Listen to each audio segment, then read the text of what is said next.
Thanks for joining us for another session of Leagues of Adventure and our ongoing campaign, our open-ended campaign, The Sky is No Limit.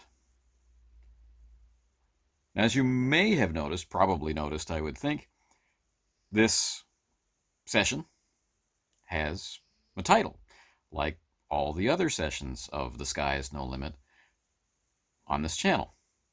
A pulpy, juicy title. But as you're about to discover, during the session, we invited viewers, the live viewers, to contribute a title. So the title that you see down there is contributed, more or less, by one of the viewers. It wasn't a direct contribution saying, hey, the title should be this, but it just seems to be the right title at the right time. So you're about to watch, which by some reckonings is session 10, and by other reckonings is session 9. The Sky is No Limit, the great game. And thanks go out to Thomas Elmablanc. I'm hoping I'm saying your name at least nearly correct, for putting the idea of that title in my head. The great game. Because now our expedition to find our lost plateau really does seem to be a competition. And it also seems to be an outright war between different factions, which in this age of exploration and heroism can strike people as the great game. So, without further ado, let's go back in time to a Victorian era that never was, and explore what it means for the sky to have no limit. I'm trying to hold a pose here. Good afternoon, everyone. It's Robin Elliott here from Triple Ace Games, and we're back again this Saturday for session 10 of The Sky is No Limit. And I'm going to hand you over to our GM, Anthony, who's just going to give us some information about the games, and we'll crack on. Over to you, Anthony. All right, thanks.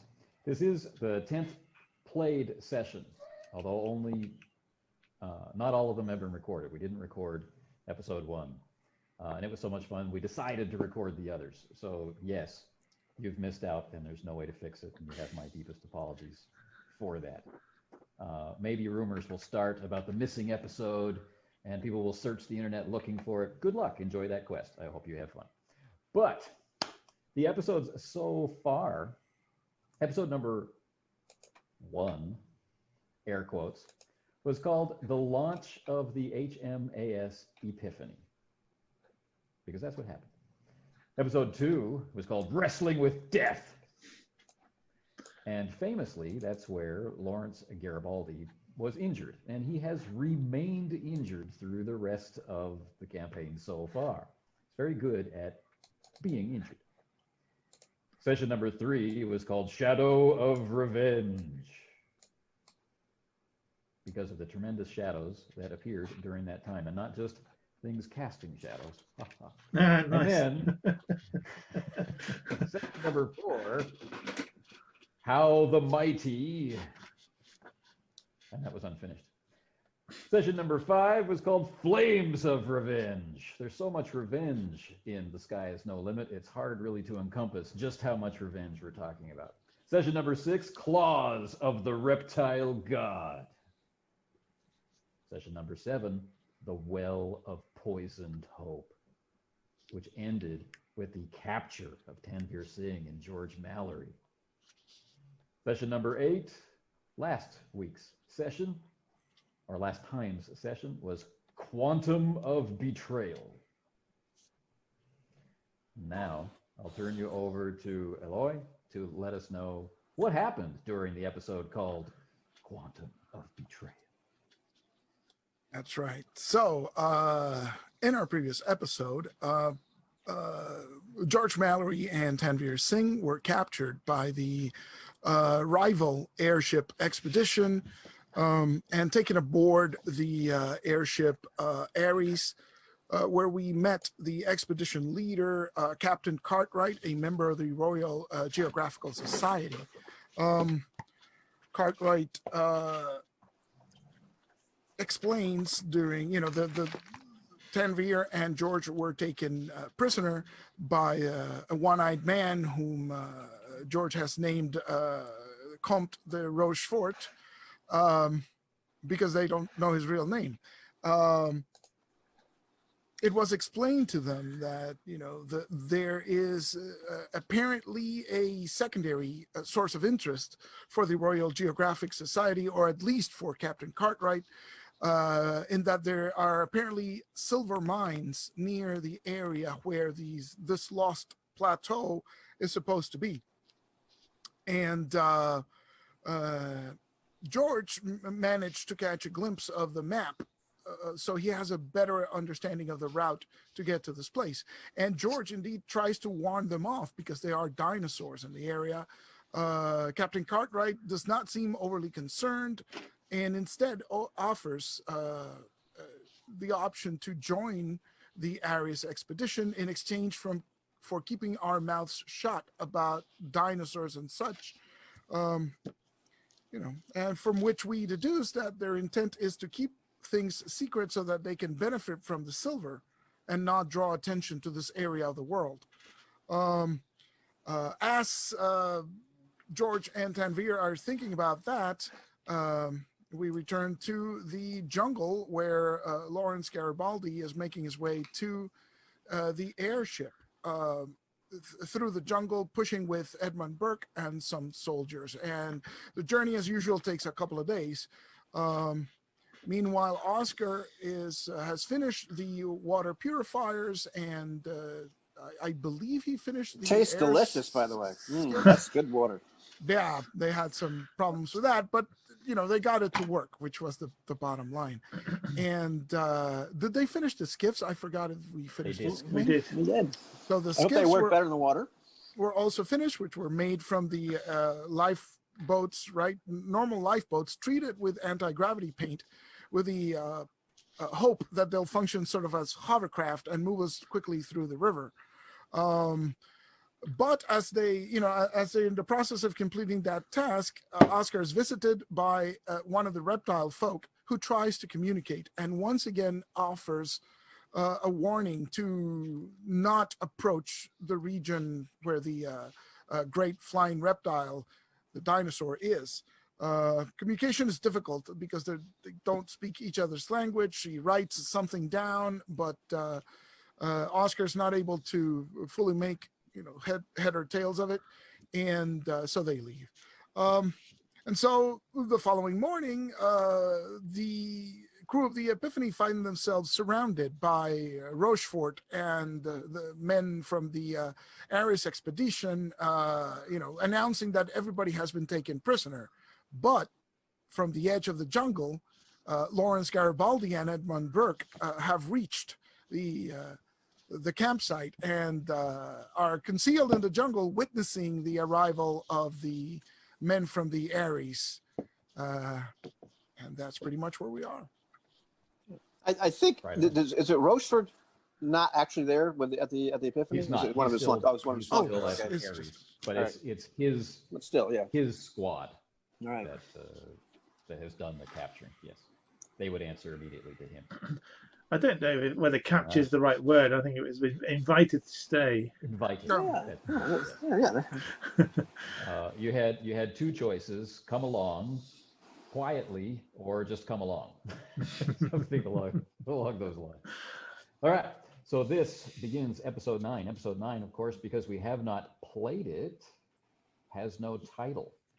So for those who are listening along, please consider leaving in the comments after you've watched it what would be an appropriate title, a pulp heroics, Leagues of Adventure sort of title for this episode. Well, they Right could now, they we could have- suggest titles as we go along. You never know. Yeah. Sure. As things Excellent. develop. Yeah. All right.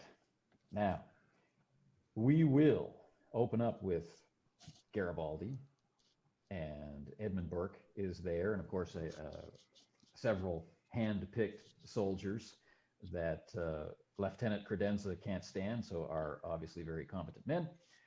And as they are observing this situation play out with the tea, and with Oscar tipping them off that the tea might not be all that savory, or Grover tipping them off, I'm sorry, creeping through the underbrush very, very quietly comes not Percy, Phillips.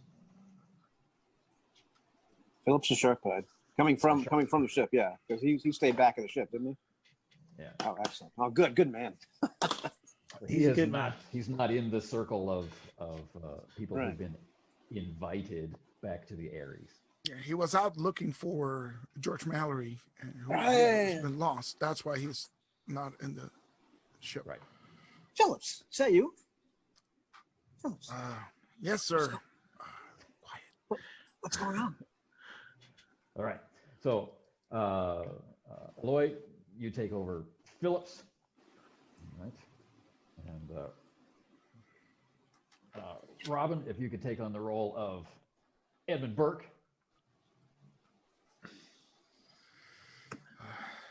I'm crouching down, almost as if I'm crawling myself. What's going on? What's happening? It's good to see you, Mr. Garibaldi. Well, quite a lot has happened. We've seen indications of the airship, the one who was pursuing us across the ocean, or the one who was pursuing you, right, across the ocean, because he wasn't there.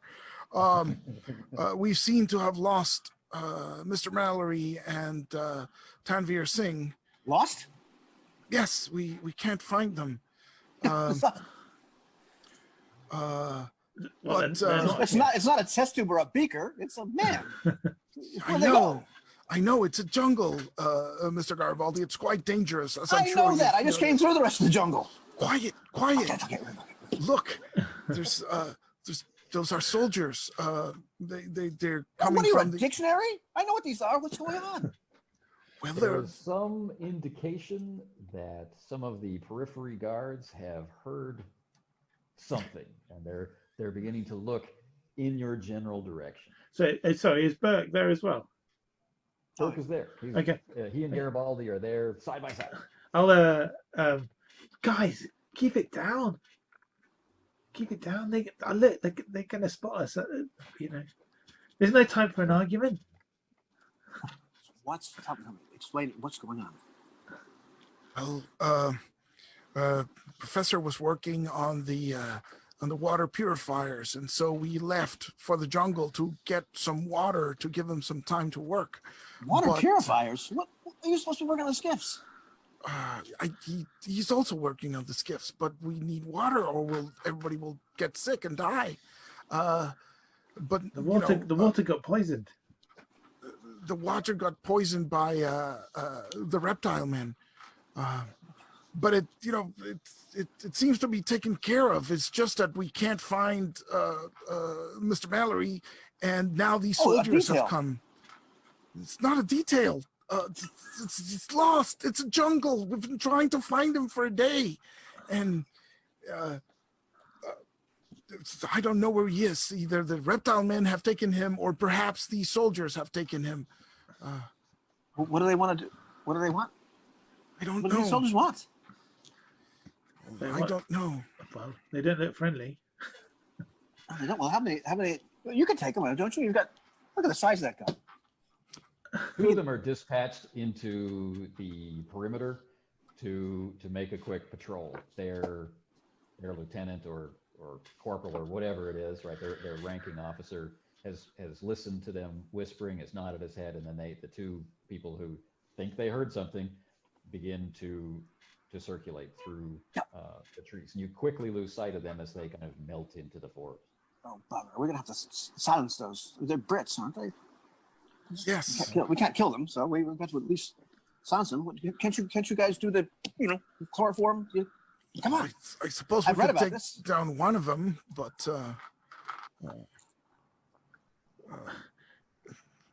We I could don't know. we could knock them out and tie them up. I suppose we could. We'd have to be very quiet. How All right, many let's men do it. are? How many men are with you?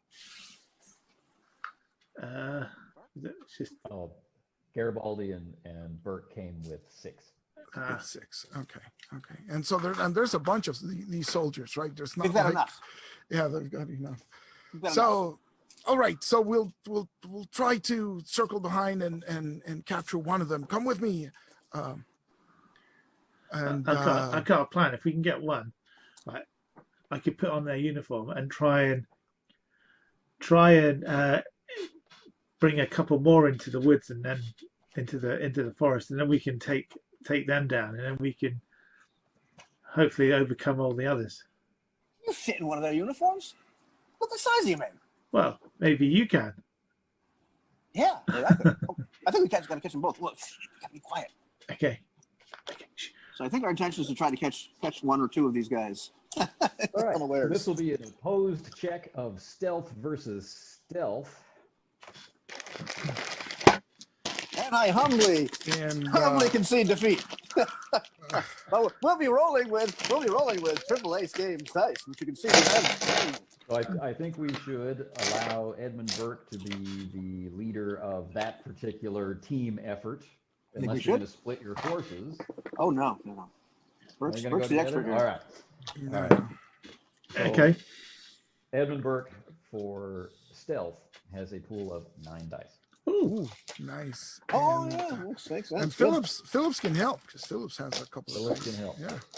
So that will be 11. 11 dice. Okay, stealthy Stealthson. Here we go. Oh, So right behind you. he's crawling through the undergrowth. He spies these 2 soldiers. Here we go. And 2, 3. Okay, out of 11 dice, we have a 4 success rate. It's not terrible. It's not. not terrible. It's It's- well below average. I guess he's still annoyed at Garibaldi. Or every step of the way, Garibaldi is suggesting something. I'm pretty sure Garibaldi is right behind them, like breaking every twig that they missed. Stumbling over some tree roots or something. Oh come on, that's a hard roll. Anyhow, Now, interestingly, this gets you at a 0, right? Which is a minor Marginal. success Yeah. for you, all right? Mm-hmm. But it's also a minor success for them. So you're creeping through the undergrowth. You're getting to a nice position. You can hear them coming, but they can also hear you coming. And just as you're laying your spot for the perfect ambush, so are they. And you come face to face, well away from the Epiphany. Right. All right. At this point, just going to charge them. It is initiative. And Burke has a nice 8 for initiative. And Phillips has probably 2s and 4s for everything. 2s and 4s. 2s and 4s. Garibaldi. So Perception where he has a 6. Bert gets 4. Phillips has 3 for initiative. Okay. And a deuce. A nice average initiative by Mr. Yeah, Garibaldi. Minus like 4 or something because you're injured. No, I'm back to just 4 lethal. I'm not in the minus right now. Oh, Yeah, excellent. Okay? It's I know it's hard to believe that I don't just subtract Yeah, dice, but, it's you know, like, yeah. I couldn't believe it myself. He feels like crap, but he can tough through it. Awesome. All right. So you have the initiative on them. Actually, all of you, even the 2, is able to go first. And you're looking at a squad of just 2 guys, right? It's just a pair of guys, and of course there's the 4 of you, and the squad is back a ways. So was it charging? Burke is charging, with the Yeah. largest initiative. Yeah, I'm just going to go for sort of a rugby tackle. Do they have like rifles or pistols or? Yeah, they have both. They have a sidearm and they have a long arm. So. And are they like? So I guess they're Yeah. bearing their rifles. Yeah. So I think That's why I'm trying to rush them, I think. yeah, Phillips will rush them as well because we don't want really to engage in a firefight. I'm going And to kind of... Baldy has Working with a four die pool for brawl, and Burke is working with an 8 die pool for brawl because he's a gun guy. Garibaldi's had his a fill of fisticuffs, so he has picked up a coconut and he is really itching to hurl it at somebody's noggin. Nice. If you wanted to use Burke for melee, like bashing with the elephant gun, then that's an 8 die pool as well. But then you get 2 lethal for or 2 non-lethal for the gun itself, used as a battering weapon. Right. Well, what my plan is to charge the guy that's closest to me, sort of grab his rifle with both hands and kind of just go push him to the ground, and then I'm going to punch him. Gotcha. All right, we'll try and make that happen. In the typical daring pulp fashion. Get in real close and then punch him in the face. Yeah. Do it. Make it happen. Right. So 8 dice, you say, for brawl. Sure. It's the average 4 again. All right. So, what were you saying? He's rushing in, right? Using the gun as leverage to push the guy back and get that sweet spot for a sock in the jaw. Yeah. All right.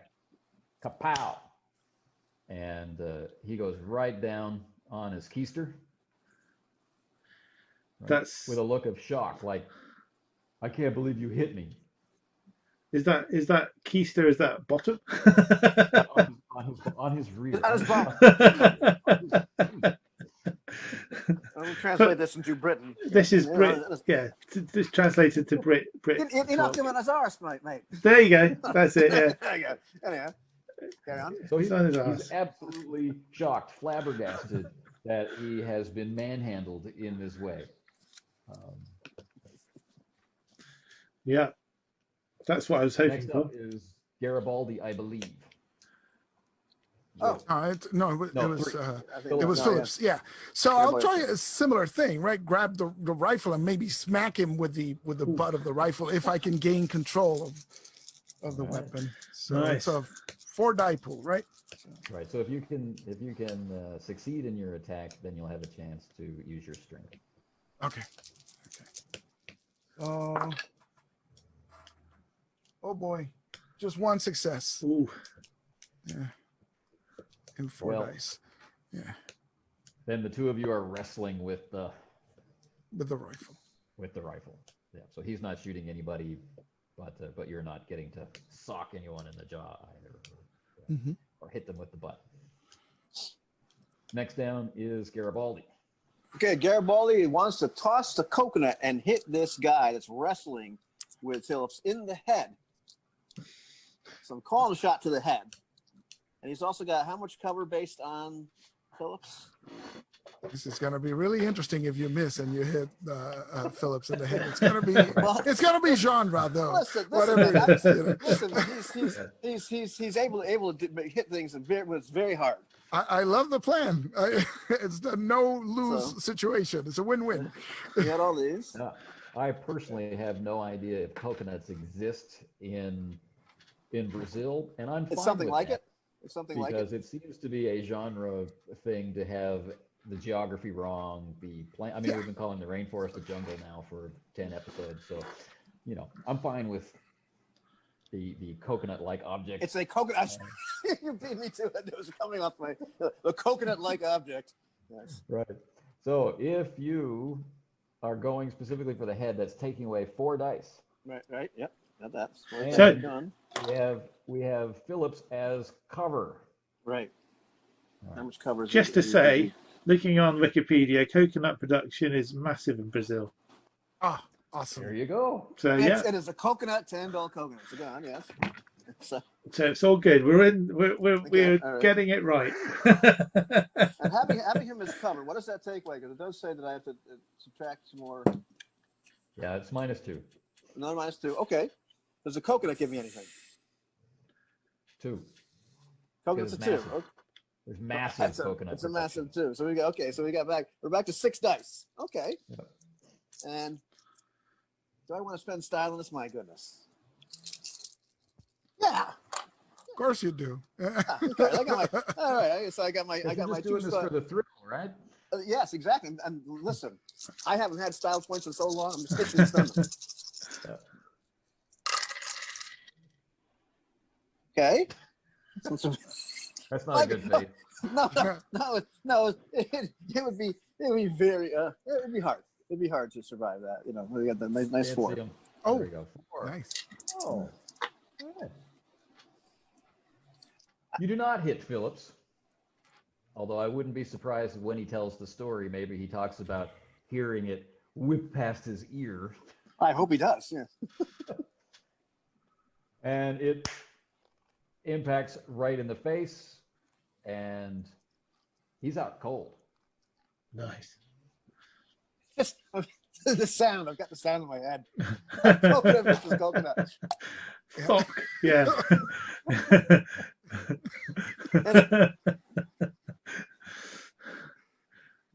Sweet. So Phillips Excellent. is still So- standing. Phillips Yeah. has the The gun. rifle, Yeah. and the guy's just like outspread eagled on the ground with a smashed face. I take it the guy that Burke jumped on is still awake, or did he? He's still conscious, but just like the fight has gone out of him. He's just like staring at this mountain of a man, right? Yeah, I'll toss his weapons aside. Grab a bit of his belt or something and tie his arms behind his back. Right. They got that thick weapons belt. Yeah. You know, Webbing, the is it? sidearm. They call it Yeah. webbing, don't they? So yeah, do that. Tie him up, slump him against a tree. Right then, where's your ship then? What's your name? Come on, speak, lad. In the meantime, I'm slapping Phillips on the back. Yeah, thanks for holding it for me. Thanks for holding Good it, show. Phillips. Good show, Mr. Garibaldi. And so Phillips drags him by the legs and starts pulling the guy towards the jungle, right? And then proceeds to tie him up. Okay. Shouldering the rifle and then doing this. I'm with the guy in the interrogation. tree is trying to respond, but you know he's not going to give away the position of the ship. He's just stammering out, "I'm a private Potter, sir. You know the Potter. RGS Reserve. You know." Potter, your day's about to get much worse. We need your uniform. What? Your clothes. Give them to me. Your clothes, your Wow. tunic. Strip, man, strip. All right. Which one of us looks like he could fit into these clothes the best? Not Burke. Not Burke. Yeah, okay. He's too large for these regular lads. So either Phillips or Garibaldi or any one of the other standard issue size soldiers that you brought with you could fit into these uniforms. Okay, so I put them on. Oh, You can have a and style point, you thrill seeker. And You I'm- have I'm- two I guess- uniforms, but one of the uniform is spattered with blood from the guy's nose, right? You know, like you didn't break his face or anything, but you shattered his nose with the coconut, knocked him out. You hit him right on the knockout button, down he went. But you know, there was a downward spray, so his crisp white uniform shirt kind of thing has a fine mist of life's essence on it. Which uniform would you like? The clean one or the bloody one? Well, that's a good question because we could use the bloody one and you could raise the alarm. Quick, come quick into the forest and help. Oh, that's a good idea, Burke. I'm putting the blame on. So yeah, Phillips, put the other one. So did you say I got one style point for that? You have one style point. All right. Woo. Okay. Awesome. Yes. Just making sure. I didn't mishear something. All right. You got Excellent. it. Who wants the other uniform? Or are you going to save it for posterity? Oh, somebody's got to put it on. I guess Phillips will put it on and ask the guy about Mallory. Have they seen two of the crewmen? And he describes Tanvir and Mallory. See if this. Well, he responds once again with his name and his rank. And, Okay, yeah. Never mind. Look, come on, man! As I'm stripping and putting on the clothes of his. We're both Brits. What's going on? Come on now, help us out here. We're not here to kill each other. We could have killed you. We don't want to kill you. We just want to know what's going on. Somebody's taking over our ship. Are you from the dirigible that we passed before? with this Over tidal wave of dialogue pouring out of Garibaldi, the young Potter is just staring at Phillips and Burke like, save me. Right, of course. He's only standing around on Private Potter so many times. Lawrence, leave the lad alone. He doesn't know anything. He's just doing his job. So we'll stuff a handkerchief in his mouth to keep him from screaming, right? And sort of drag him back into the jungle with his fellow. The rest of the lads should grab their rifles and be ready to, ambush whoever comes after us. Is that the plan, Mr. Garibaldi? Yeah. Wait a minute. Are Procter and Gamble with us? Yeah. Yeah. Oh yeah. Yes, they are. Which Okay. one's the coward? Is it Proctor or Gamble? That would be Proctor. I just thought of Proctor as we were stuffing the rag into this young poor Potter's mouth. It just seemed like I'd seen that scene before. Okay. Yeah. I don't need it for anything else yet. But I let them know that they need to be ready to help.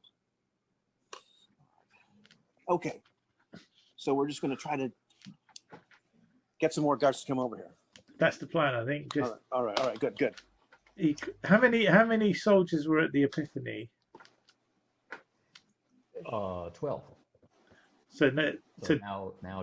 No, 10. Okay. So he's going to have to split his forces up because he'll be worried about the people that are at the Epiphany, and then he'll also be worried about what's going on in the jungle. So he might have 4 or 5 dudes to deal with. Yeah, you can kind of hear what's going on at the Epiphany, and they're making sure that that everybody is out of the ship, and they're forming them up into ranks, and they're tying everybody together, so they can walk in a line and that kind of stuff. All right. So, come on, Phillips. Burst out of the tree line. I say, come quick! There's trouble. Nice. That's my big plan. Yeah. Let's keep it simple. Are attempting to con. Oh, of course I am. All right, so I'm a jack of all trades. Yeah. All right, so that's good. So at least I'm not rolling with 0 dice. That's good. So okay. That's 2 dice. That's good. I got a style point. So I'm gonna put my everything into the conning. This is going to be an Oscar-winning performance, isn't it? Yeah, maybe an Oscar Winegold winning performance. If you win, you might free Oscar. Yes. That's exactly it. Tell him what he's won, Jim. All right, here we go.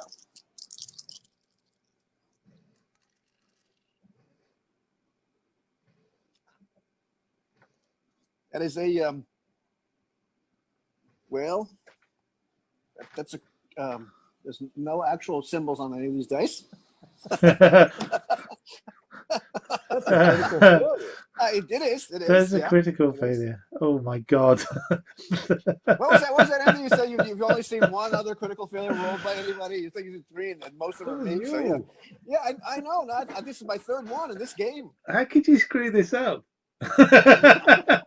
It's these stupid AAA games that told me. All right. Yeah, don't you realise you have to get new ones every week? New ones, yeah. Those are done now. That's it. So you've had all the luck. That is a very thrilling thing to have happen. I'm going to give you 2 style points, but we're going to cut away to the airship. Oh. All right. Now, George Mallory and Tanvir Singh have been escorted to a cabin so that they can, basically be prisoners and be out of everyone's hair and think over their life choices and all of that stuff. Out of the small porthole of your stateroom, right? It's actually quite an efficient stateroom. The bunks fold up, and there's a wash station that folds out of the wall. The desk can become like a love seat, or it could be a desk, or it could be a dinner table, or it could be folded up completely out of the way. I mean, it's just an amazing use of space. There's a small porthole in the middle of the outer wall. And from that, you can see that they are preparing to leave, right? But as darkness is falling, they're lighting watchfires, they're posting guards, they are burning an airstrip that leads down to the river. So possibly the plane is a float plane that would land on the river, and then they would bring it up toward the dirigible. So there's lots of activity. There's lots of men involved, and they're all working with admirable efficiency. But you can also hear mechanical clatter and muffled swearing and whatnot coming from some of the engines, and you can just barely make it out. Like the angle's not quite right, but they're working on the engines. There's some mechanical problem with the dirigible that has been an issue. All right. So George and Tanvir, you're left to your own devices. Well, this is a fine mess we've gotten ourselves into. This proposal does not sit well with me. Silver, yes, but it seems,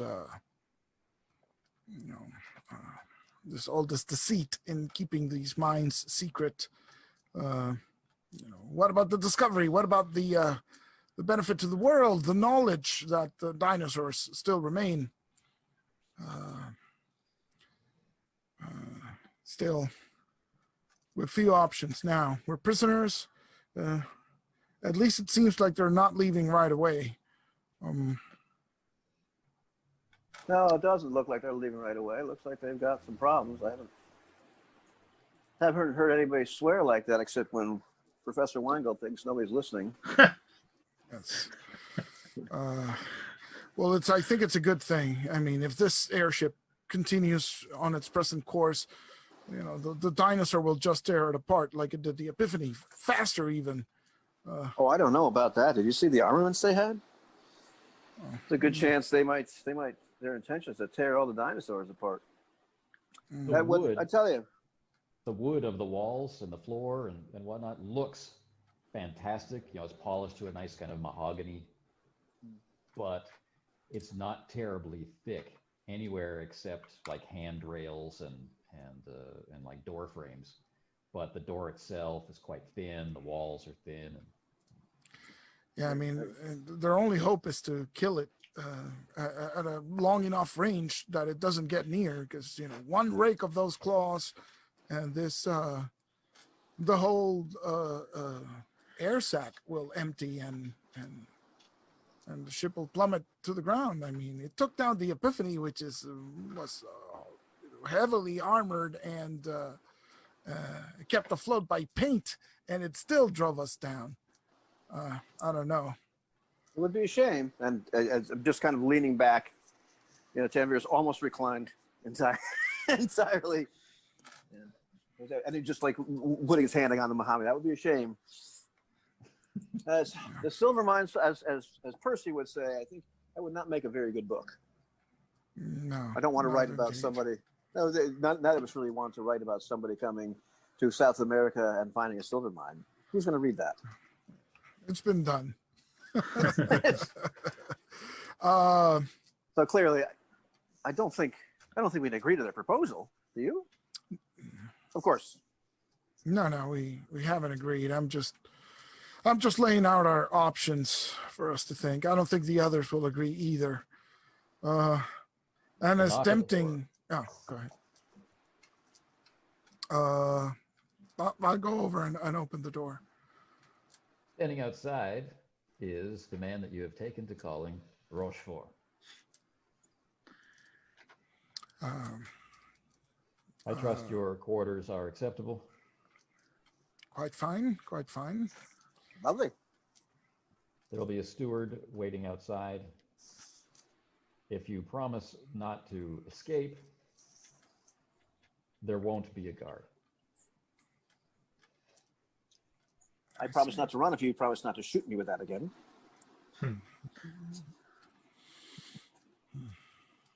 I won't have any reason to shoot you if you don't run. Very well. It doesn't seem like. Let's say, you know what? I'll. It's a prisoner's duty to attempt to escape. I can't make any promises, but for now, there doesn't seem to be any way off this ship.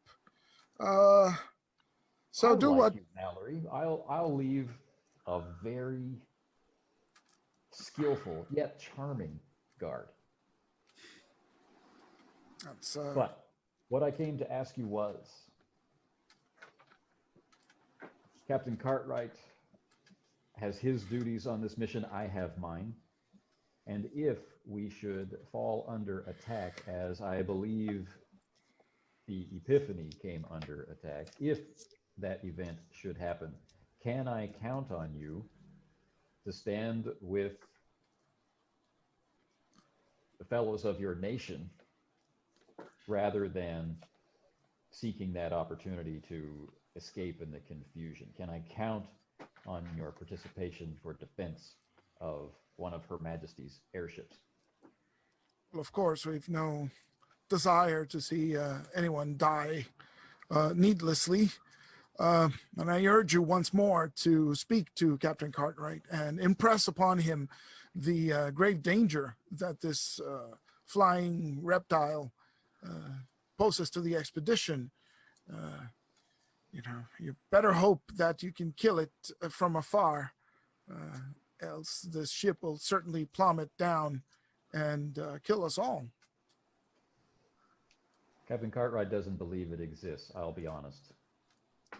Yes. I have a different view, for I have seen other things that make me believe that it is possible.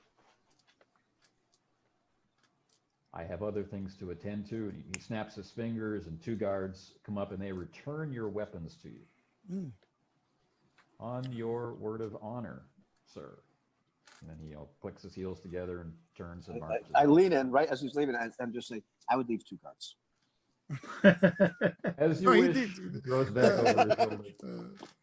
So there'll be a steward outside for whatever you need, like water or food or bedding or whatever. And there'll be 2 guards posted outside, and they are what we would define, I think, in the British is strapping lads. Category. What they might say is built like a brick poo house.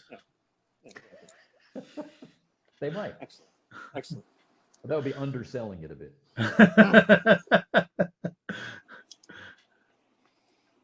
And they do look charming. They have nice smiles and the calloused hands of the practiced pugilist.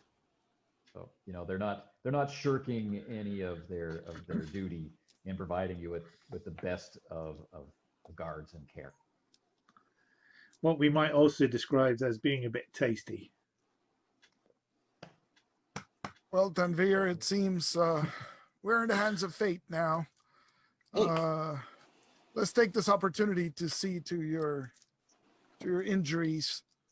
It doesn't seem like we're getting out of here anytime soon.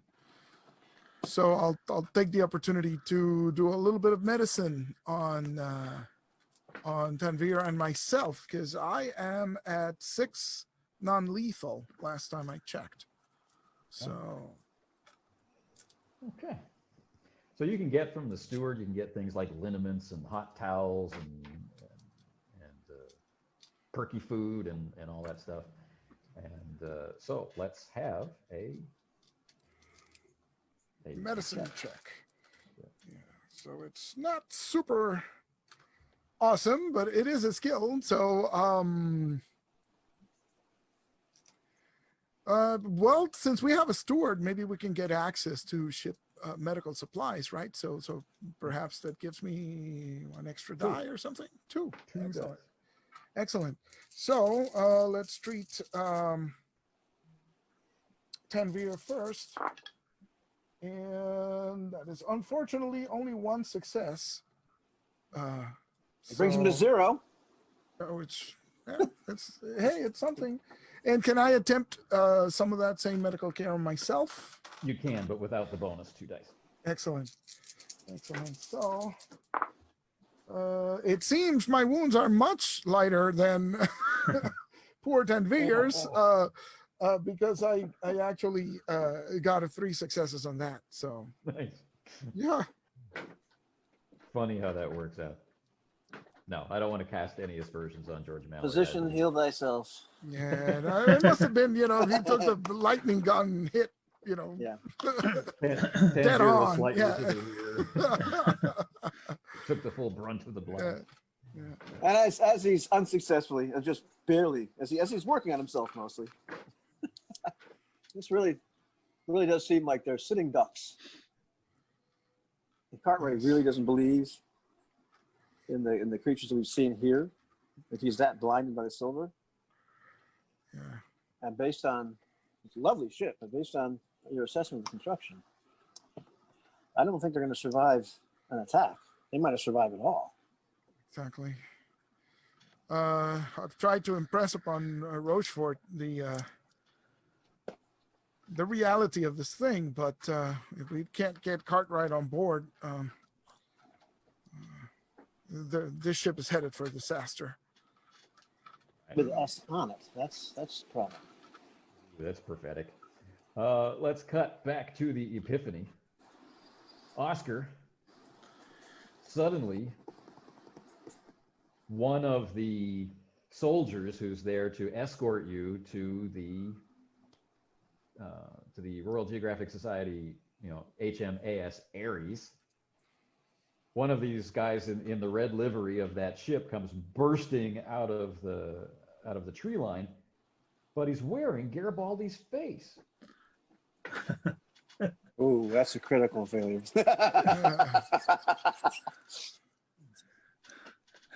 Okay. And he's screaming about help, help. Yeah. I say, fellas. What did I'm the so excited. My voice went up an octave. I'm genuinely puzzled by this situation. And what did the soldiers do? Well, the soldiers turn around, of course, and they wouldn't know Lawrence Garibaldi from a hole in the ground. Yeah. They're not recognizing, but they're also not recognizing their A one of their comrade. numbers. Yeah, They exactly. crossed the Atlantic over a couple of weeks in this small enclosed space. It's like, who's that? So, I think it's a little suspicious. I think Oscar's he's had a tough time. He's quite tired. I think his reaction. Right, 2 days with no sleep. Well, I think his reaction on seeing this would be to kind of shout out, why are you in that uniform, Garibaldi? Perfect. Garibaldi, is that you? Why are you wearing that uniform? What are you doing? And thus the abysmal failure is Realized. It's explained. Yeah. And this is how you narrate one of those results, kids. All right, anyhow. So, of course, the well-trained troops.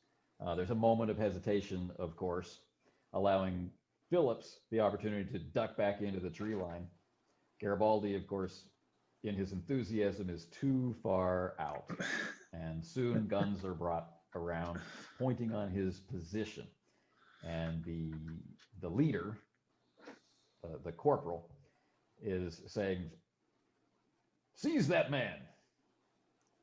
And all I can think of to say in that exact moment is, Oscar, what's going on? And Oh, now, wait. yes, exactly. Oh, and let's see for 1 second. This is a very important decision to make here. Yeah. Seize him is the order. Well, they didn't say shoot him. Then run back in the. No, which way do I run? This is a tough one.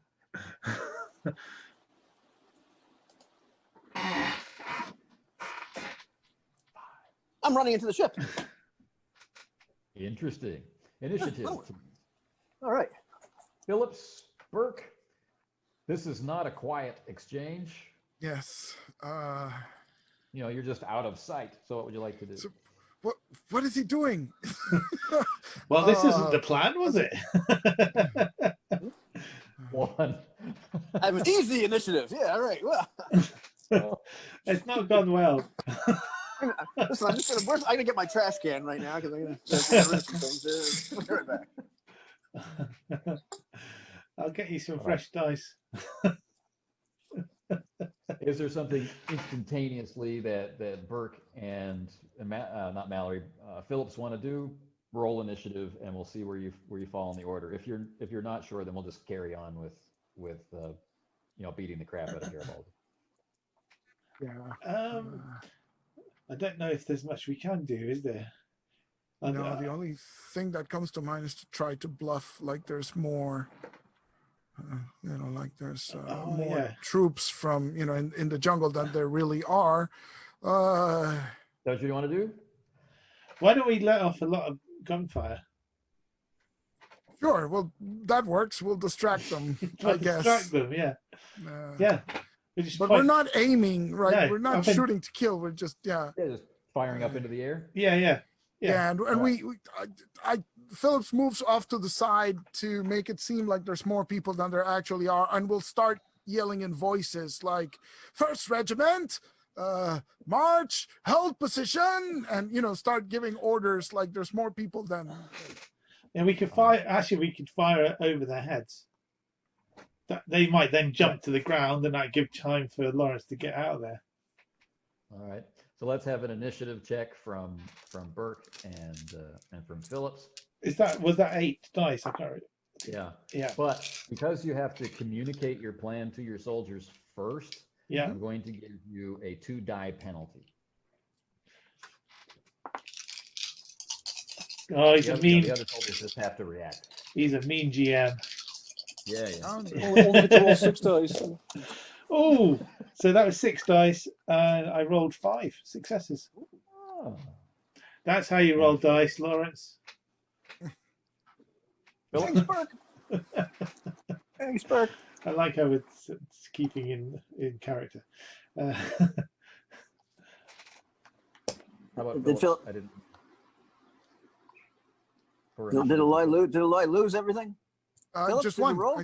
Just one. Oh. I thought I'd announced it. Yeah. Oh, okay. I think you did. I didn't. Okay. All right. So first act is Burke with quickly getting the orders out. Now this is the scary thing. All right. Here's the scary thing.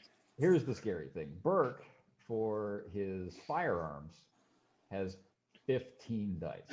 Oh. Right. Now, if he were firing at somebody, he has more. Right. So this is not the damage. This is a 15-die firearms rating. Okay. What sort of hats did he? What sort of hats? Which means that he can take the average on the first 10, starting with 5 successes, and roll 5 dice. Pretty good. Well, I was going to say, what sort of hats do these soldiers wear? Are they like the pith helmet type? Very British hats, the pith helmet. Okay, so I was just thinking, instead of firing over their heads, fire to knock a hat off. Well, you the rest of the troop can fire over the heads, but Burke can just shoot off a hat. Yeah. That's what I was thinking. I will remind you that it is an elephant gun. It's the most powerful handgun in the world. No. I'll use one of the rifles that I grabbed from the soldier. All right, because I don't think it would knock the thing off. It would just take blow his head off. Yeah. Right, so using one of their carbines. Yeah.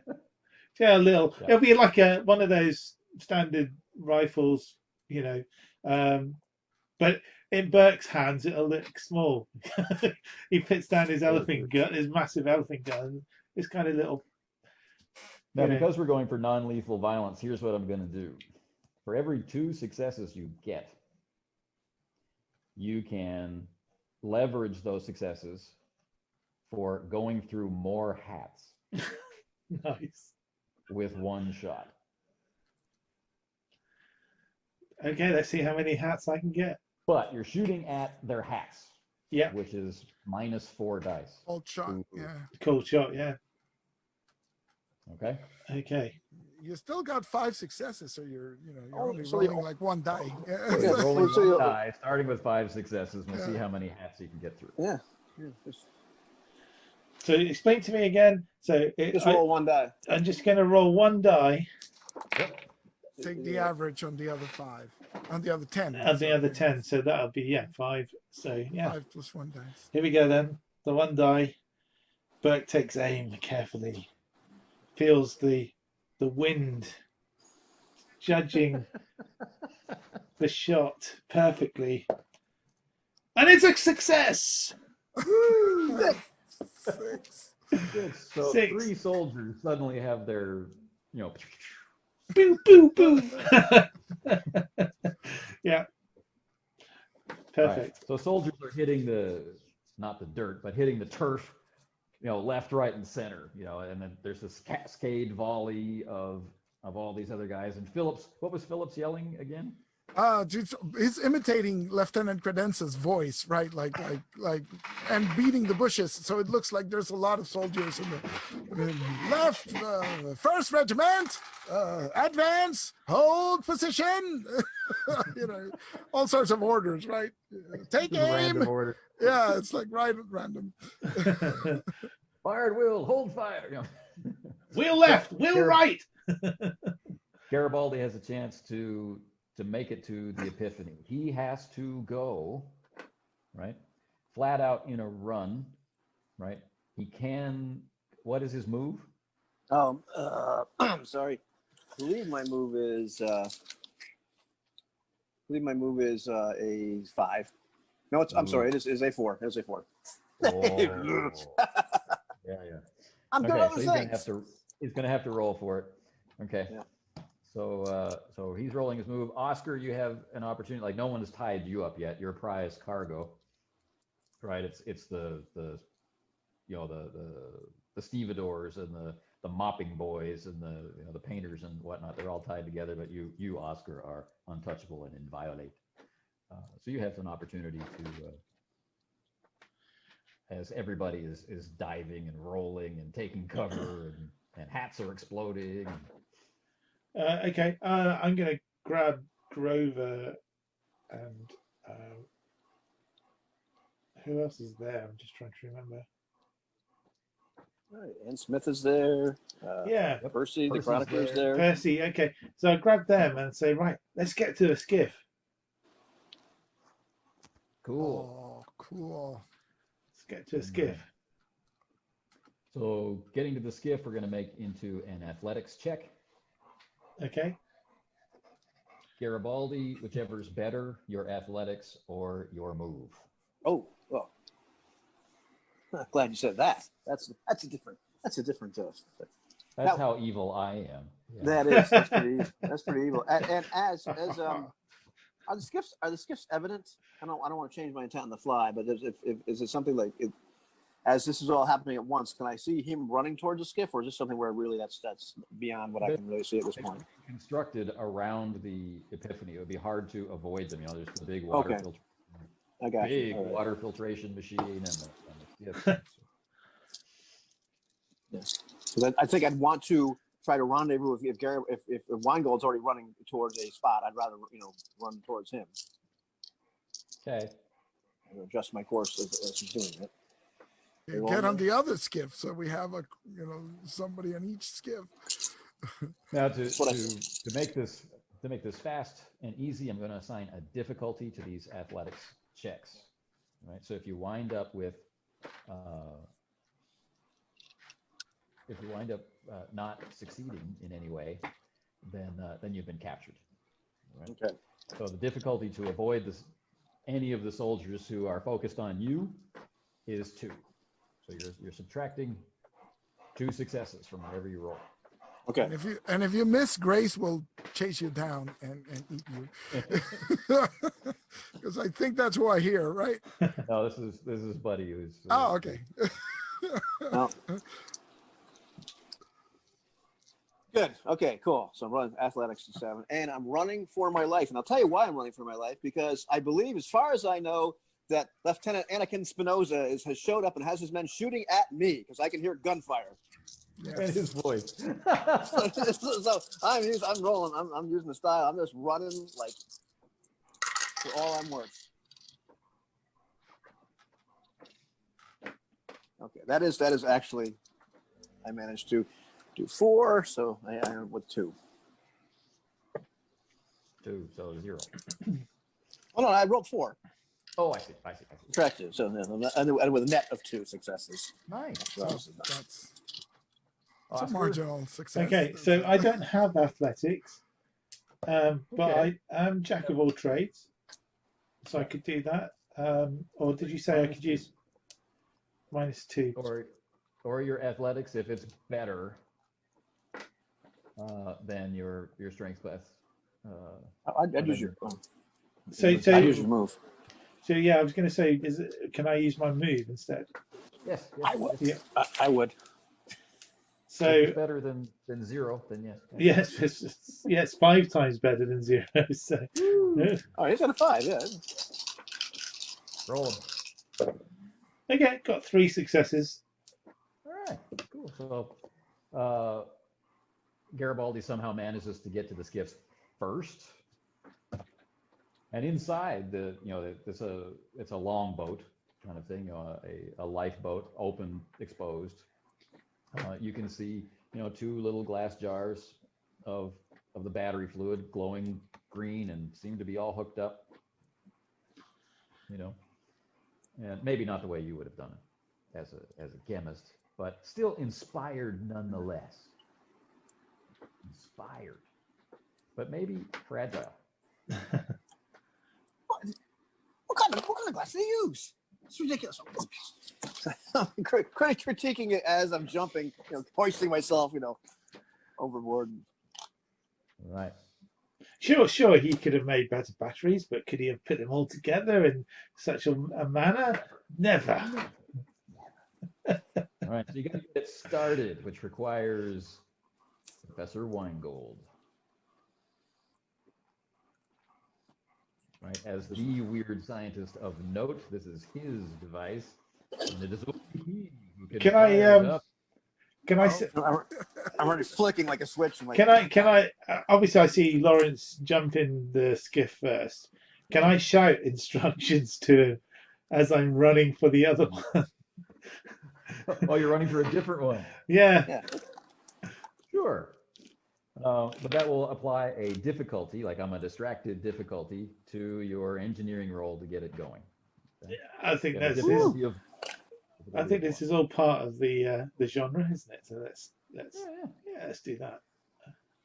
Right. So Anne is got her big camera and a bag of plates, and she's running for one of the things, and Percy is looking up at the ship where his typewriter is, and it's like, and he's looking at the sheaf of papers, and it's like, and then he starts to run for the ship, and he's tied to some cook's assistant, the one cook's assistant who was left behind by Jean-Claude, who did not take him because he was not good enough.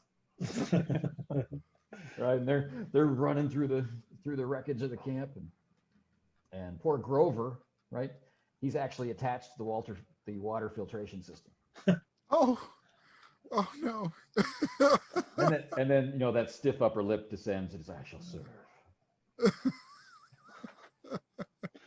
And he pulls the water release lever, releasing a spray of water into a small squad of troopers. Nice. Yes! Awesome.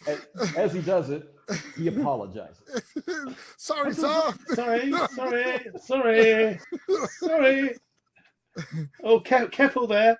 Oh, sorry. It's quite hot. It's quite hot. Right. So engineering to fire up 2 of the skiffs, which will be enough to get you and the people that you like, the essential personnel out of here. Right. So I have 8 dice, but you said there is a penalty? Penalty of 1, a difficulty of 1. So you roll all 8 dice, but you're going to remove 1 success. Okay. Well, that's 2 successes net. 2 successes.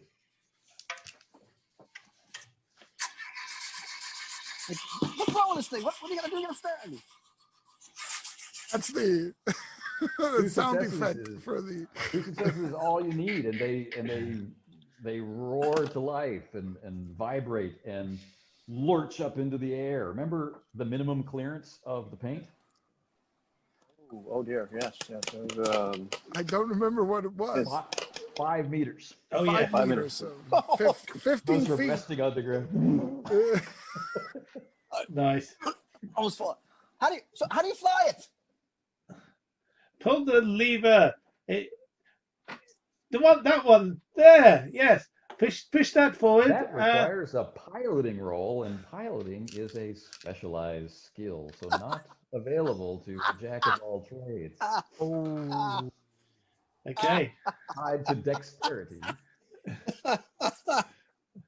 Well, luckily I have a piloting skill. Yes, luckily. I have, but how you How doing? How much confidence does Anne and Percy, have in Garibaldi as pilot versus Oscar as pilot? Seemingly none, as they head for Oscar's skiff. Well, Garibaldi. Yeah. Oh yeah. he already broke the Epiphany, so he's got a reputation. Everyone believes that Oscar saved the Epiphany. No, well, I was talking about Lawrence. Oh, Lawrence. Right. Saved it. Lawrence is the one who actually saved it. So, Yeah. All right. And then was hospitalized, and the entire engineering department was destroyed. Somebody died. Yeah, well, it was a team effort, right? Because Oscar drove off the dinosaur, so it was a team effort. Yes, So death the defying. two ships humming and crackling with lightning discharge, rise up 5 meters into the air. Anne's hanging on for dear life. Percy's there.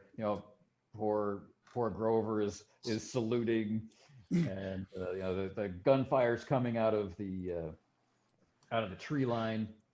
And As I rise up in the skiff, can I see Burke and Phillips? or you can at least see muzzle flashes and things like that. Ooh. But yeah, Burke is huge. So from an aerial position, definitely that his So I get it in my mind that shadow is visible. I need to go and pick him up.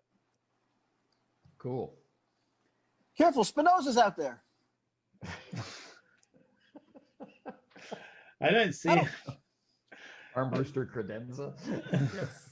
Anakin Spinoza, whatever his name is. That guy. So as Oscar's skiff,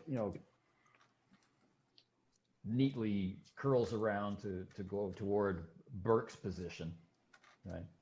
Phillips and the others in the tree line who are firing over people's heads and whatnot see like green darts descending from the sky.